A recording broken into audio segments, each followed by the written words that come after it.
The injured appeared to have suffered severe burns.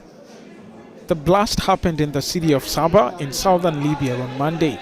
Sources said a tanker exploded as it headed to resupply a petrol station in the Bent Bayer district. The precise causes of the blast were not clear. An official at the main hospital in Sabha confirmed the fatalities.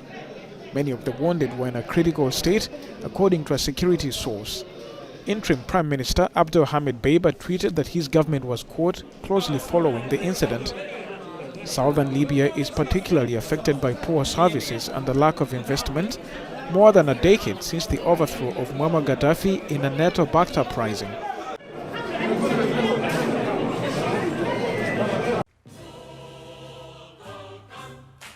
Jose Kounde said on Monday that he was proud to arrive at a very big and ambitious club as he was officially presented as a Barcelona player, becoming the Spanish club's fifth signing of the summer.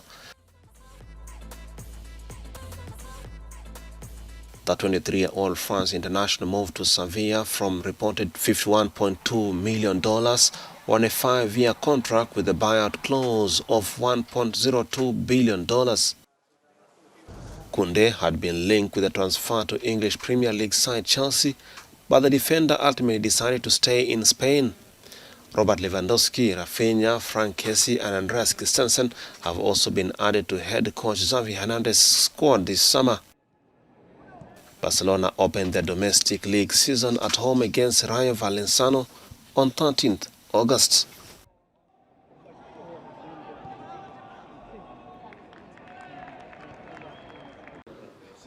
In South Africa, more than 80 men suspected of the gang rapes of 8 women and armed robberies of a video production crew west of Johannesburg appeared in court on Monday. The country's Minister of Police described the rape as a shame to the nation, minutes after meeting the affected families of the victims. What happened in Krugersdorp is just a shame of the nation, Premier. We were lucky yesterday to meet the families, but when you see those people and you realize that they are not just a story, they are human beings, they are there, they are young, you talk to them, and you realize the destruction, which is not temporal. Some of those destructions are permanent. None of the arrested people have been linked to the attack of these young women, but the police are waiting the investigation to reveal whether they are linked or not linked to the assault. How many people have we linked with the Krugersdorp? The people have been up to so far, all these 84, 81 that are appearing in court today, they have been found to be illegal in the country. They have been charged for being illegal in the country.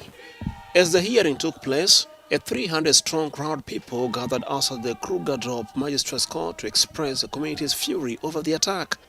News of the rape and robbery has angered community and women's organizations in the area who have complained that such incidents are rife around Krugersdorp. We've been howling all the time about the deterioration of the rule of law in our country. We've also been putting it on notice that illegal immigration is a big issue that needs to be sorted out in our country, and they have not been taking us seriously.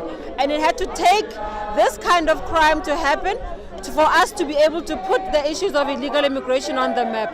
And so we are here to support the victims of this crime, but also to say that time is about up for the current government and the current ruling party who have not taken these issues seriously.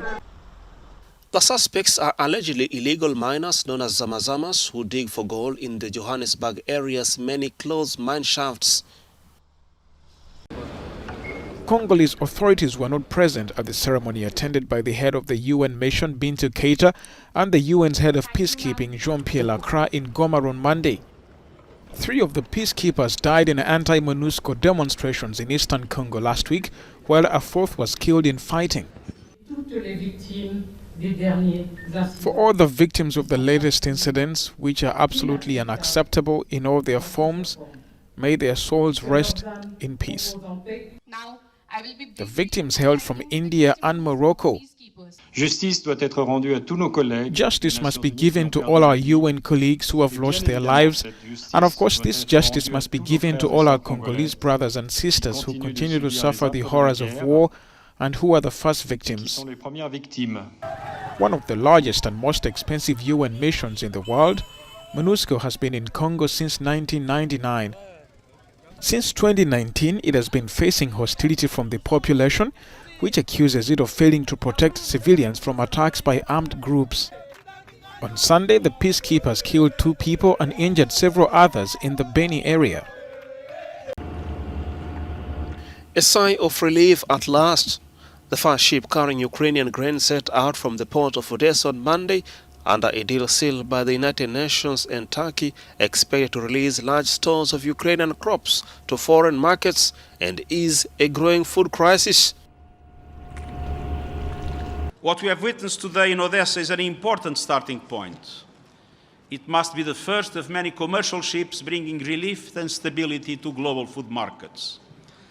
The Black Sea Grain Initiative allows for significant volumes of exports from 3 Ukrainian ports. Together with the agreed facilitation of the unimpeded access of Russian food products and fertilizers to world markets, it will bring relief and stability to global food markets and help tackle the global food crisis. Ensuring that grain, fertilizers, and other food-related items are available at reasonable prices to developing countries is a humanitarian imperative. People on the verge of famine need these agreements to work in order to survive. In Moscow, Kremlin spokesman Dmitry Peskov hailed the ship's departure as very positive, saying it will help test the efficiency of the mechanism that were agreed during the talks in Istanbul.